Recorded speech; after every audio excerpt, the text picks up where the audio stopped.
Assalamualaikum warahmatullahi wabarakatuh. Perkenalkan, nama saya Atika Delvani Raffi. Saya berasal dari kelas 4C Prodi BKPI.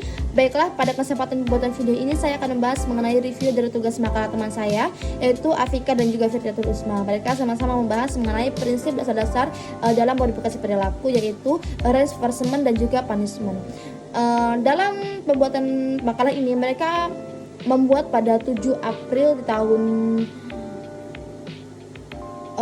2023, dan tujuan dari pembuatan makalah ini juga mereka untuk memberitahukan kepada kita apa sih pengertian dari reinforcement, punishment, dan juga teknik yang ada dalam reinforcement dan juga punishment. Nah, di sini mereka yang pertama sama-sama membahas mengenai pengertian dari reinforcement.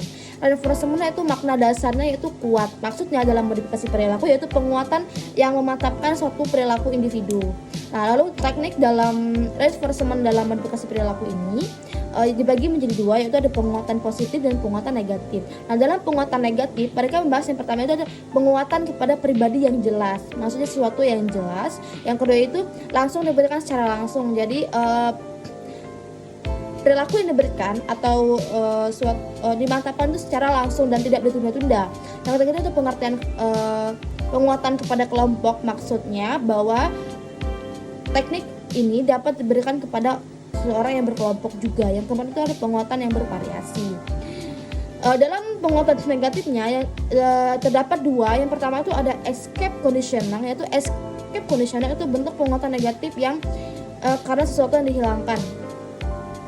Misalnya nih, contoh, ada seorang anak yang dikurung dalam 1 jam oleh orang tuanya di dalam kamar, dan respon yang diberikan kepada anak tersebut adalah dia menangis sejadi-jadinya dalam 1 jam. Nah, hal ini membuat orang tuanya iba dan kasihan terhadap anaknya. Maka dari itu mereka akhirnya memutuskan untuk membebaskan anaknya atau mengeluarkan anaknya dalam kamar tersebut. Nah, anak itu sudah merekam bahwa mereka setiap hal yang bakal dilakukan oleh orang tuanya jika dia akhirnya dihukum lagi dan dikurung dalam 1 jam dalam kamar, dia akan menangis lagi, dan itu tuh terjadi secara berulang-ulang. Lalu ada avoidance conditioning, yaitu penguatan avoidance conditioning ini akan mengakibatkan munculnya perilaku menghindar. Contohnya seperti misalnya seorang anak yang takut dengan anjing, lalu dia itu sering sekali lewat rute yang sama, yang anjing tetap berada di sana. Nah, akhirnya karena dia memiliki avoidance conditioning, dia akan menghindari, dia akan melewati rute yang lain agar tidak bertemu dengan anjing tersebut, karena dia itu takut dengan anjing. Nah, selanjutnya tadi kita sudah membahas mengenai reinforcement. Kita akan membahas mengenai punishment. Punishment yaitu suatu hukuman, dalam bahasa Inggrisnya punishment, tapi bahasa Indonesia itu hukuman. Nah, dalam punishment merupakan suatu perilaku yang dilakukan oleh guru atau hukuman yang dilakukan oleh perilaku yang kurang menyenangkan yang diberikan oleh guru kepada peserta didiknya dengan secara jelas dan sadar, yang membuat anak tersebut itu dapat menimbulkan efek jera untuk melakukan hal yang sama lagi. Dalam punishment ini terdapat beberapa tujuan. Yang pertama itu hukuman jangka panjang dan juga jangka pendek.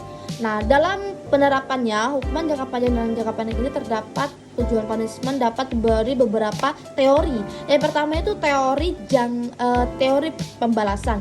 Jadi hukuman ini diberikan sebagai pembalasan. Misalnya anak itu datang telat.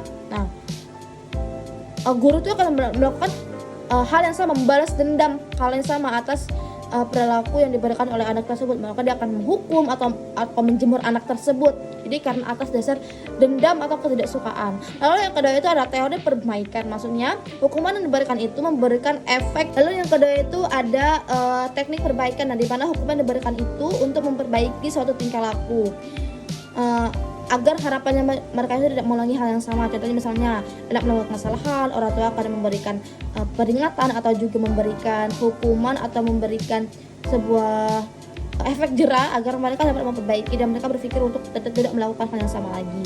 Lalu ada teori perbandingan, yaitu hukuman dilakukan untuk melindungi masyarakat dari perlindungan, yaitu hukuman diadakan untuk melindungi masyarakat. Contohnya misalnya ada perampok. Nah, polisi memberikan hukuman kepada perampok agar memberikan perlindungan lah, agar masyarakat itu tidak perlu resah karena tadi sudah dilaporkan gitu ke pihak yang berwajib dan mereka tidak perlu resah.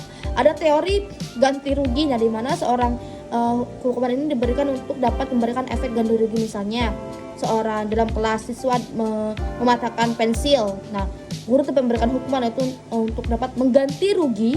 Hukuman itu tuh ganti rugi saja barang yang dia hancurkan itu, atau perbaiki jika bisa. Lalu ada teori menakut-nakuti yang terakhir. Itu dalam teori menakut-nakuti itu hukuman dilakukan untuk membuat perasaan pelaku itu takut dan tidak akan mengulangi hal tersebut. Misalnya ada anak yang mencuri lalu diancam nih akan masuk penjara atau agar masuk neraka, dan seperti itu kan membuat orang takut. Nah, itu saja yang dapat saya sampaikan dalam video kali ini. Saya ucapkan terima kasih bila ada salah kata, dan mohon maaf bila ada salah kata. Saya pilih wabillahi taufiq wal hidayah. Wassalamualaikum warahmatullahi wabarakatuh. Terima kasih.